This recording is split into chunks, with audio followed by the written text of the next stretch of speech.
Hi everyone, welcome to this card making tutorial. This card's a little bit different because all the paper that I've used is from my scrapbox.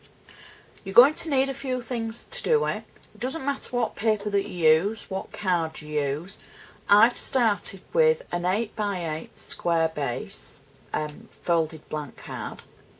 I've cut out 16 1¼ inch squares, and on the edge of each of every one of them I've used the vintage pink PVA drops to form little pearl drops on the edge. That's the PVA that I've used, the Cosmic Shimmer. That will take a little bit of time for you to do that. I've done them in rows of 5, and you get into a steady procession of doing them, and then you need to leave them to dry. I tend to leave mine overnight. So that's the basis, and they're all from my scrapbox.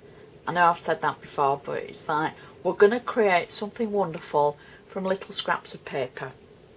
So the next thing that I've made, out of the rest of the scraps, I've made some flowers. So I shall lift those up so you can have a better look at them. I've made some daisies in with matching centres. I've made some hydrangea flowers in contrasting paper, and I've made a centre embellishment with a stamp and a die cut and a little bow. All the paper from the embellishments again is from my scrapbox. It's all toned in. It is all Anna Griffin paper, and they're all in pastel colours and pinks and creams, so I know they'll go. Have fun playing in your scrapbox. Make sure you pick a base colour, a neutral maybe, and then build the colours around it.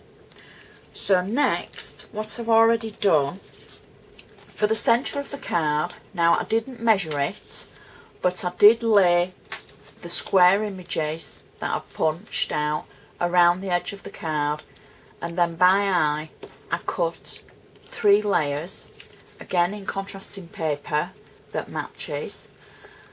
The first layer I've stamped on, and I've used one of the Anna Griffin Say It Anyway stamps. The second layer I've literally just used the pearl drops around the outside, and the third layer I've just inked the edge. So that's 3 layers that we're going to mat and layer together. So let's make a start.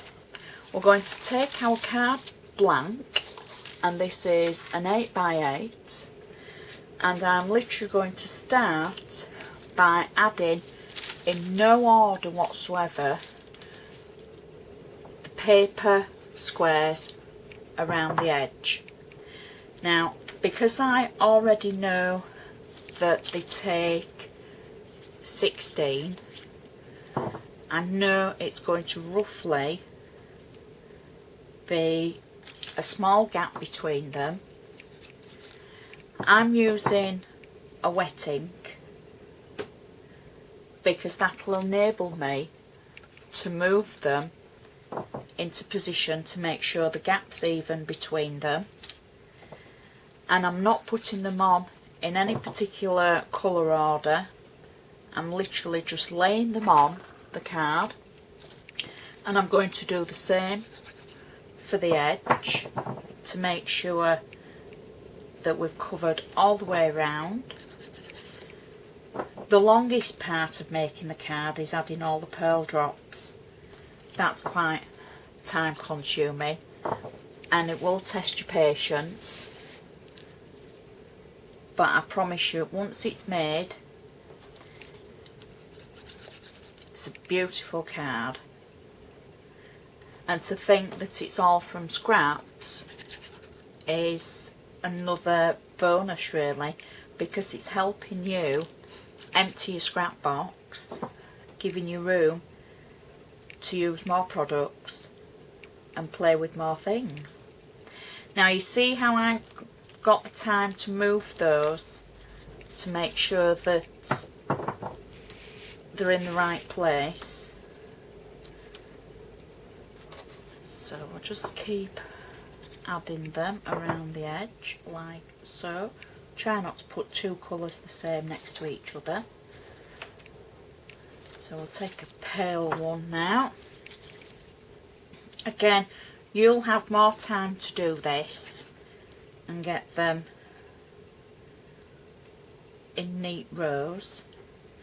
And if you want to use tape on the back, put the tape on the back before you start with the pearl drops.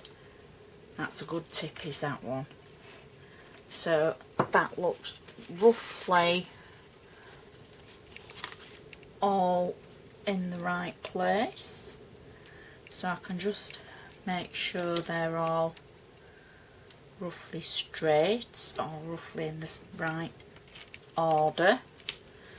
Now, don't worry that if you don't get them all straight that it'll look messy.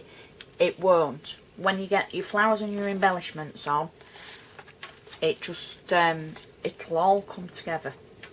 So next I'm going to add the centre layer.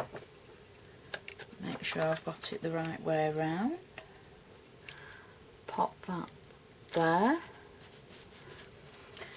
Next, I'm adding all these layers flat rather than adding 3D foam to them, because you're going to have all the embellishments on there and that will add so much more depth. And then the last layer is the centre where you've stamped your sentiment. So we'll put it that way around like that. The sentiment says, "You are very special to me," and then it repeats itself. So that's the basis with our patchwork and our glue dots and everything ready just for the flowers. So the flowers that I've made are quite random, and I'm literally just going to pop them on using wet glue in no particular order and in no particular colour variety. I've got little hydrangea flowers here. I'm going to pop in the corner there. Oops, they will need just holding for a moment or two. I've got daisies in pink and cream. Let's think, add that one here.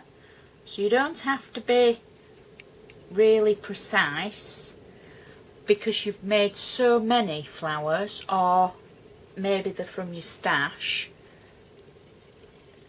that you just want to use them up.